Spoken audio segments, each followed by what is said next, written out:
Le journal d'une infirmière sous le Covid-19, épisode 1, le premier patient. 3 mars 2020. Après plusieurs patients suspects avérés négatifs, nous recevons notre premier patient positif au coronavirus. Il y en a eu tellement d'autres depuis que je ne me souviens plus de lui. Tout ce que je peux dire, c'est que malheureusement, il est décédé depuis. 4 mars 2020. Ça prend de l'ampleur. Nos supérieurs prennent la décision d'ouvrir nos 15 lits de réanimation seulement aux patients Covid. Les femmes enceintes ne peuvent plus venir travailler chez nous. Les hommes barbus sont priés de se raser entièrement ou de changer de service. Le masque FFP2 doit être totalement étanche pour être efficace. 6 mars 2020. On transfère tous les patients négatifs vers une autre réanimation. Ça y est, le service est prêt à accepter les patients Covid. Une espèce de grand nettoyage pré-guerre, le calme avant la tempête. 7 et 8 mars 2020. Le service se remplit. Les camions du SAMU font la queue devant notre bâtiment pour nous laisser les patients. Leur état de santé est très grave. Nous sommes choqués par le type de patients que l'on a.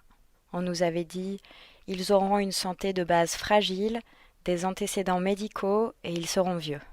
Imaginez le choc qu'on a eu quand un patient de moins de 30 ans est arrivé et le choc qu'on a eu quand sa santé s'est dégradée. Les autres sont dans un état gravissime. Nous n'avons jamais eu autant de patients aussi graves en même temps. Les équipes ont été renforcées. Nous avons ouvert 7 lits en plus. Nous avons accueilli dans notre service des infirmiers anesthésistes et de nombreux médecins pour nous aider. Nos cadres ont conscience de la difficulté de notre travail en ce moment et elles font tout pour nous épauler, pour rendre nos journées moins difficiles. Elles ne comptent plus leurs heures pour nous. Les médecins sont également très présents pour l'équipe soignante. Ils sont bienveillants. Ils nous demandent tout le temps comment on va, si on a des difficultés, comment on peut améliorer les choses. En ce qui concerne l'état de nos patients, le tableau reste le même. Ils arrivent chez nous sous oxygène à haut débit. On les intube vite. On les met sous respirateur. On leur pose des cathéters veineux et artériels, mais ils se dégradent encore plus. On les plonge dans un coma artificiel. On finit par les mettre en DV, c'est-à-dire qu'on les positionne sur le ventre pour qu'ils puissent respirer mieux.